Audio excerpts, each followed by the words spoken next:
What's up guys? Parang chitong hindi ako siya bebe. Unboxing muna tayo ng ating order sa Lazada. Anyway, ganun lang po ito dumating. Yan. Parang kailangan kasi natin ito sa ating hilig. Ayan, hilig. Mahilig tayo sa mga ano. Katawag na ito. Picture. Tapos video. Ayan. Hindi naman tayo vlogger. Vlogag. Ay siya. Safe naman yung ano na. Yung tawag to, balot ng balot. So ibig sabihin siya kahit itapon-tapon mo, okay lang. Pero siyempre iba pa rin yung iniingatan yung ano mo, parcel mo. Kasi right mo rin bilang ano, customer. Kasi binabayaran din naman sila sa service nila. So yun, dapat meron silang maayos na service. Ayan, ito po. Action camera touch screen. Ayan, 6K po. Try natin itong screen na ito kung okay ba ito. Anyway, sa ngayon unboxing muna tayo. Anong tawag na ito? Walang pangalan. Supports 6K to 30 fps 6 axis anti-shake. Ito ang gusto ko dito kaya ako bumili nito. Meron kasi siyang anti-shake. Kasi sa mga cellphone, bira yung mga may yung ano, image stabilization sa yung video magalaw. So iba pa rin sana pag yung mga pang ano talaga pang camera. So try natin ito. Sana maging okay. Sana makabulano. Sana maging ano. Yan. Sana mapakinabangan natin. I swear. Yan. Pero pag okay naman siya. Since original naman siya. And nakita ko sa mga review kasi okay naman yung mga review na. Positive.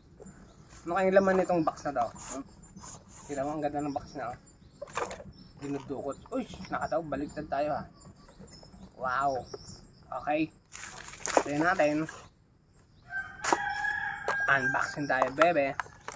Bubong ko sa'yo itong ganito. Ayan. Tapos, ano kaya itong box na to? Paano ba to? Ayan, nabubunot yung box. Ito yung mga accessories na siguro. Ito yung ano niya, camera. Wow, ang ganda. Waterproof siya. Pwede po siyang ilublob sa ano, tubig ng 30 minutes. 30 meters deep. Ayan. Kasi nabasa ko lang kanina sa review. And ito yung laman niya. Ito yung camera. Ayan. Ito naman yung laman ng box. Tingnan natin yung anong mga to. May tali. Yun. Tali kung saan mo gusto ilagay. Tama na to. Charger, ano kaya? Type C or ano, yung may sabit. Type C na, maganda. Type C na yung charger na. And so, ito ba? Ano to? Mga pang sabit sa kung saan mo siya ilalagay sa motor, sa bike, yan. Ito naman yung sa belt, yung lagay na ano. Sabitan, ayan, seat. Dami. Ikaparehas, dalawa sila. Dalawa pala yung ganyan niya. Tatlo ng ganun niya. Ito yung may remote control din siya. Ayan. Okay naman. Medyo okay naman siya. So, ano pa? Ano to? I see. Para support lang siya. Pangunas yan. Hindi siya nguso. Hindi siya kung saan. At saka mayroong ano, pantali. Kung saan mo siya ilalagay.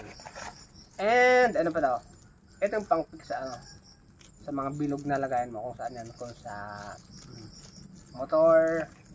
Sa bike. Ano to? May extra holder. Ano kaya to? Pang-fix ito sa ano. Kung saan. Siguro. Ganun. Ayun. Holder siya. May screen pa. Siyempre. Ganda pag may screen. Plastic screen. Ayun. Ito naman sa ano. Pang-control. Ano pa rin? Connector. Ayun. Ito muna mga laman ng ano natin. Unboxing. So, since hindi ko pa kabisado itong mga pasikot-sikot ito, nakaano na siya, nakalagay na sa box niya. Siyempre, natatagal naman sa removable ano ba. Ito, mostly ginagamit ito pag ano, pag underwater na yung ano nyo, pag gagamitan. So, ayan, naka-plastic pa rin siya. So, ito muna ang ating review for today. Yan, unboxing lang muna tayo. So, wala pang review. So maybe kaya lang natin try natin bukas pag may biyahe may ano tayo. Lakad. Mukha namang maganda. Ayan, sana nga maganda. Anyway, mura lang ito nakuha ko na sa ano lang. 3,600. Ayan. So, hindi naman sa kabigatan. So, okay lang. And that's it for this. And just follow my pictures sa Facebook. Para mo chitong, baby. I love you, chuchup, man. Yeah. That's it.